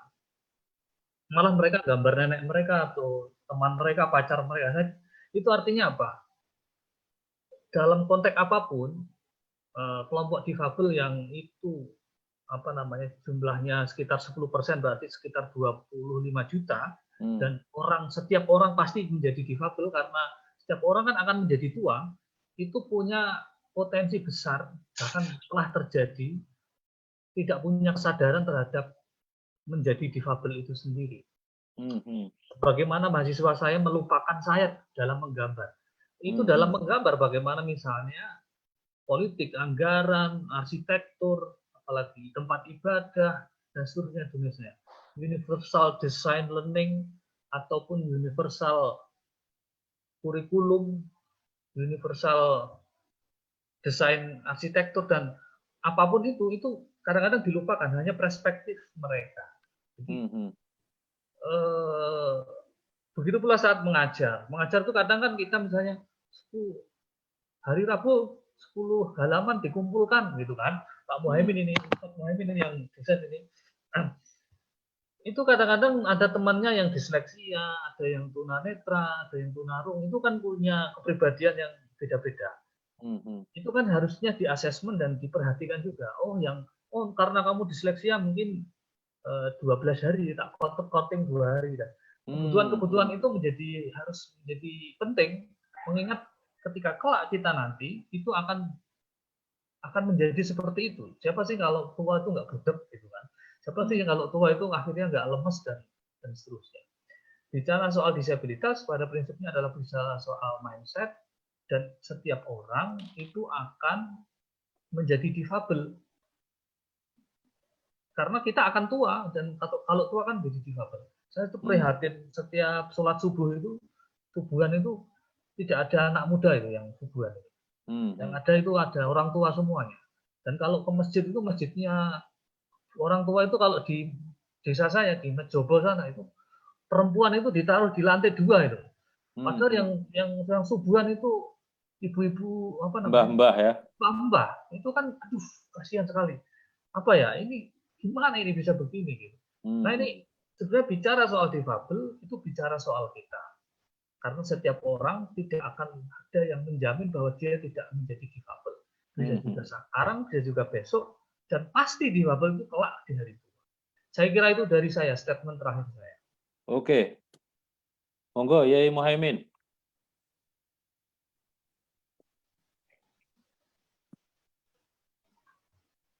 Suara.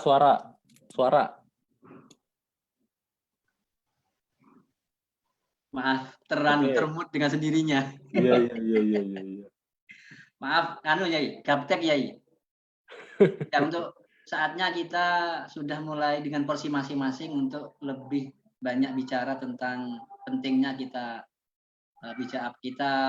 sangat aware dengan isu disabilitas. Terutama para yang agak saya heran adalah pengelola perguruan tinggi misalkan. Ya. Perguruan tinggi yang terutama PTKIN. Hampir selalu disalib oleh PTU. Kepedulian para rektor PTKIN itu pasti kalah dengan rektor PTU dalam persoalan difabel ini. Ya, lagi-lagi sedih dengan Bu Umdah ya. Kenapa yang kenal dengan agama Islam malah justru kok selalu kalah langkah dengan orang yang notabene kampus yang tidak bicara tentang agama begitu. Nah, saatnya para akademisi juga perspektifnya harus dibuka, perspektif difabel, dan kemudian tidak ada lembaga atau tidak ada institusi yang paling ampuh untuk memviralkan isu ini kecuali lembaga pendidikan, terutama PTKIN dan lembaga-lembaga pondok pesantren. Kalau kiai dan santrinya udah bicara difabel, maka habislah. Pokoknya semua udah pasti akan bicara tentang difabel. Karena ada ribuan santri, ada ribuan kiai, ribuan santri yang menjadi juru bicara atau corong dari pesantren itu. Nah, oleh karena itu memang apa perlu Pak Slamet untuk ada semacam diklat khusus untuk para kiai agar bukannya nggak tahu tapi memang harus disampaikan gitu. Seperti yang Mas Nugroho sampaikan, ternyata para KUA yang notabene juru agama juga tidak terlalu tahu. Atau mungkin teknisnya mungkin ya agak susah mungkin bagaimana harus menggandeng orang yang karena nggak tahu saja mungkin persoalannya. Teknisnya itu Bu Nyai Umdah berkunjung ke rumah Gus Rozin, ngobrol, nanti Gus Rozin yang sosialisasi ke pesantren-pesantren. Gitu. Melalui RMI-nya ya betul. Iya betul. Urusannya Robi Tomhait Islamiyah itu tetangganya. Betul. RMI betul sekali. Insya Allah dengan begitu ini menjadi gerakan bersama kita untuk bagaimana orang tahu dulu, baru merasa, kemudian baru aksi. Begitu Mas Kiai Abi Nugroho. Oke, matur suwun. Terima kasih banyak. Lanjut ke Bu Nyai nih. Ya, terima kasih. Saya yang paling saya tekankan di sini Mas ya, pentingnya membangun kerjasama karena gerakan kesadaran untuk konteks disabilitas ini adalah tidak bisa dilakukan oleh 1-2 pihak gitu, tetapi harus secara simultan dilakukan oleh bersama-sama. Maka kita harus lakukan gerakan kesadaran ini secara struktural juga secara kultural. Karena kalau hanya kultural tentu saja mungkin akan lambat ya, tetapi juga secara struktural. Nah di sini PSLD sudah berhasil menggandeng dengan Kemenak, ini mungkin bisa mewakili dari struktur di pemerintahan, mungkin melalui Kemenak itu bisa lebih memasifkan lagi gerakan untuk penyadaran ke masyarakat secara struktural ya. Kalau pemerintah membuat kebijakan itu kan akan bisa menjangkau ke paling bawah, misalnya sampai di desa-desa. Nah kalau strukturnya itu cukup masif, nah kultur mungkin nanti bisa mengikuti lebih masif lagi. Gitu. Kita akan melakukan pendekatan 2 level itu menurut saya yang paling penting.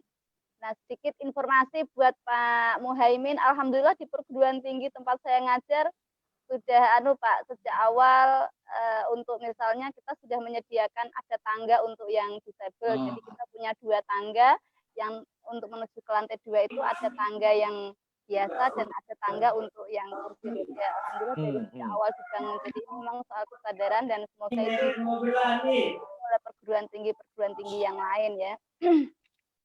Itu mungkin Mas Abi dari saya, kurang lebihnya mohon maaf. Terima kasih untuk kesempatan ini. Matur suwun Bu Nyai. Nah, Mas Abi mau menambahkan Mas Abi? Iya, boleh. Ini makanya saya mau berikan Kementerian Agama tadi disinggung ada pendekatan yang struktural dengan policy, dengan kebijakan, dengan anggaran, kemudian ada juga kebijakan upaya kultural yang ditempuh oleh masyarakat. Nah, dari Kementerian Agama ini ada Syafaat, ada Teknul. Kami persilahkan upaya yang dilakukan.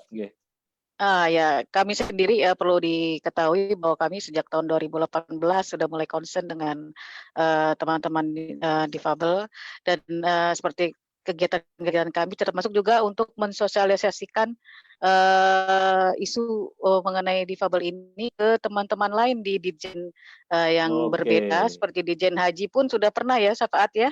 Kami juga pernah kami undang kan, The Asia Foundation juga sudah pernah kami undang untuk bersama-sama kita membicarakan mengenai program-program yang aware dengan teman-teman disabilitas ini ke teman-teman di Ditjen Haji termasuk Pendis juga.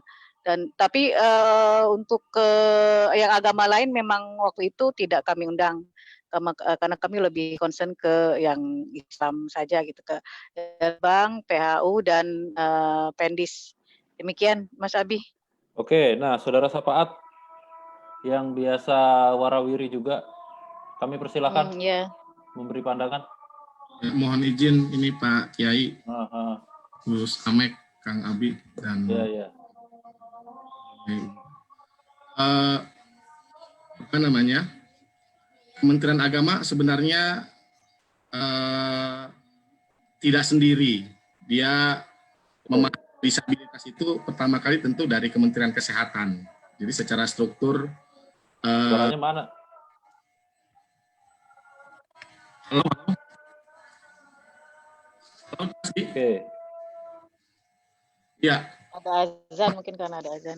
Halo. Oke. Kementerian Agama siap. Yang dibutuhkan oleh Kementerian Agama sebenarnya adalah data. Kenapa data? Yang menjadi payung kebijakan itu biasanya regulasi. Sementara regulasi yang ada, Undang-Undang Disabilitas menyebutkan tentang akses layanan keagamaan, dan Kementerian Agama baru mulai dari beberapa langkah yang sifatnya masih sangat terbatas. Salah di antaranya adalah literasi. Misalnya Litbang, Lajnah Keagamaan itu menerjemahkan, membuat aturan Braille. Kemudian tahun 2016 ada buku tentang penyandang disabilitas bagi perguruan tinggi. Ini yang menulis teman disabilitas netra, Ahmad Soleh. Dan betul tadi kata Bu Nyai Umdoh bahwa perguruan tinggi UIN itu lebih maju dibanding 3 perguruan tinggi lainnya.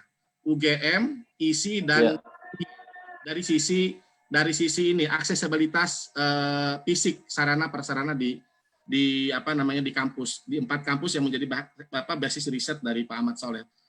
Memang kita sangat terbatas dari sisi program. Pun kalau ada sifatnya hanya supporting program saja yang sifat misalnya MTQ disabilitas buat tunanetra, kemudian festival seni budaya buat tunanetra. Jadi sifatnya belum berbasis program yang jangka panjang. Jadi sangat seremoni beberapa program oleh Bimas Islam. Namun tentu saja ketika kita punya data, misalnya tadi informasi kita diskusi kali ini kita sampaikan ke teman-teman di Kemasjidan. Teman Kemasjidan nanya sampel masjid menjadi basis riset buku fikih disabilitas ini. Ada berapa jumlah masjid yang diambil sebagai sampel, kemudian basis respondennya ada berapa jumlah disabilitas di satu daerah yang kemudian menjadi basis respon survei ini. Jadi memang ketika ada data jumlah jumlah yang tadi disebut, yang oleh Mas Amek tadi disebut sekitar 10% ya, 25 juta, jika ada data sebarannya, maka itu mungkin bisa dijadikan sebagai bahan penting dalam mengeluarkan kedua dan ketiga, yaitu regulasi dan implementasi.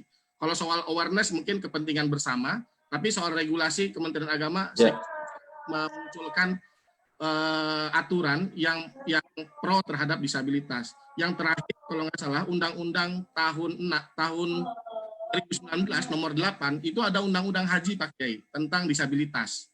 Jadi ada porsi jamaah haji yang memang diprioritaskan jika mereka disabilitas. Hanya mungkin dari sisi jangkauan dan cakupan itu mungkin belum terlalu luas dan lebar. Mungkin itu saja. Terima kasih. Oke, terima kasih Mas Syafaat. Ini ada problem teknis agak putus-putus nih.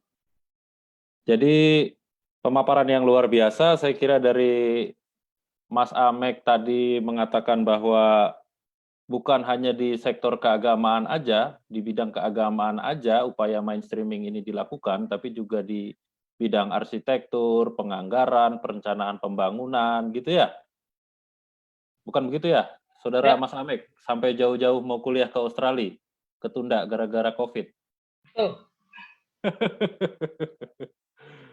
Kemudian dari Pak Kiai, bahwa jangan kalah dari perguruan tinggi Islam dengan yang umum, karena yang Islam juga seharusnya lebih responsif bagi kebutuhan-kebutuhan penyandang disabilitas dan segala aspek keagamaan, dan kita terus mendorong kesadaran masyarakat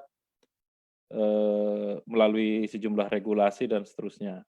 Kemudian Bu Nyai juga mengatakan bahwa gerakan bersama, baik itu di level kultural maupun struktural, harus terus-menerus dilakukan, karena mulai dari pendekatan struktural, imbasnya itu luar biasa melalui regulasi dan seterusnya. Dan tentu advokasi yang dilakukan selama ini, misalnya melalui Kementerian Agama, dan Kementerian Agama juga sangat terbuka, sangat progresif dalam mendorong awareness publik dan mendorong regulasi-regulasi, itu saya kira capaian luar biasa. Hanya perlu ditingkatkan misalnya di sektor haji. Apakah upaya itu sudah tersosialisasikan ke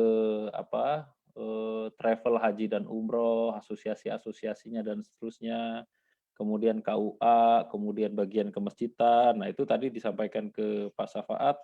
Sementara ini perlu ditingkatkan intensitas advokasinya, bukan hanya yang bersifat seremonial, tapi yang lebih substansial lewat regulasi-regulasi. Saya kira masih ada kesempatan yang panjang untuk mendorong hal tersebut. Oke, nanti kita akan rundingan lagi, rembuk lagi, diskusi lagi bareng dengan tema yang lain. Nanti kita diskusikan apakah masih masuk pada tema keagamaan atau arsitektur atau penganggaran. Dengan Mas Amek akan kita sambung lagi. Tadi ada pertanyaan juga dari Mbak Zainab, apa dari siapa? Apakah ini disambung lagi atau tidak? Ya, insya Allah kita akan sambung lagi untuk mempererat upaya-upaya advokasi kita. Oke, cukup. Ada pertanyaan? Cukup ya? Ibu, Pak Epi mungkin bisa yang mau buku ini, yang mau buku. Oke, ya, sosialisasi yang buku ini diberikan gratis, tapi pengiriman berbayar. Tapi nanti Lakposdam akan mengupayakan untuk di Jabodetabek, itu nanti di cover Lakposdam lah, supaya nggak ribet. Nah, yang di Malang, kita lagi mencoba ke gudang Kementerian Agama, supaya dikirim juga ke Malang. Jadi urusan Malang nanti teman-teman PSLD dah yang kelola itu. Jadi gitu ya. Nah, untuk permintaan yang jumlah lebih besar, bisa langsung ke Kementerian Agama, ditujukan ke Pak Dirjen, berapa banyak di jumlahnya disebutkan, kemudian dikirim kemana, alamatnya yang jelas, dan nomor kontaknya. Demikian, Komandan, Pak Amek. Terima kasih. Oke, terima kasih. Terima Ada kasih semua sekali. Oke, Mbak. Ya, Kami terima kasih sekali Kiai Abi, Bapak dan Ibu narasumber, Pak Slamet Tohari, Bu Umda, dan Pak Muhaimin. Sangat mencerahkan sekali ya perbincangan kita di siang sampai sore hari ini, sampai lebih. Jadi kemarin pikirannya 2 jam cukup, ternyata ini 2,5 jam gitu.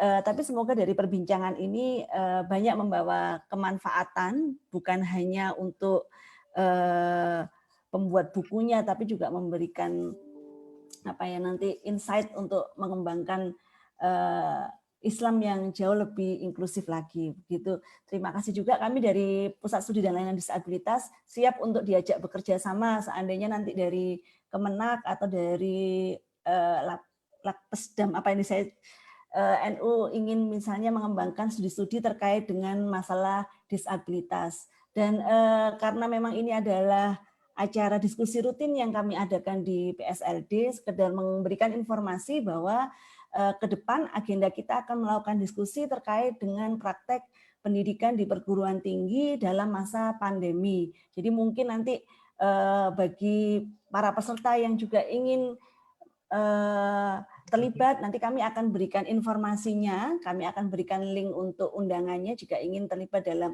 diskusi itu berdasarkan praktek yang telah kami lakukan di Universitas Brawijaya.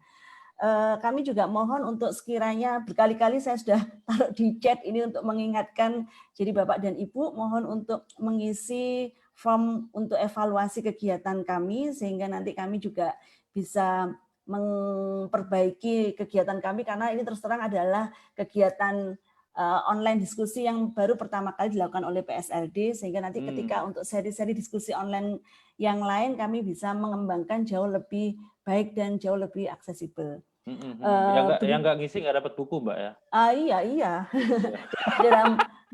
di dalam IKM tersebut, di dalam barang informasi tersebut juga nanti ada form terkait dengan identitas dan jika memang berminat dengan bukunya kami akan membantu untuk mengirimkan bukunya. Seperti itu. Begitu saja mungkin untuk sore hari ini pertemuan yang sangat menyenangkan.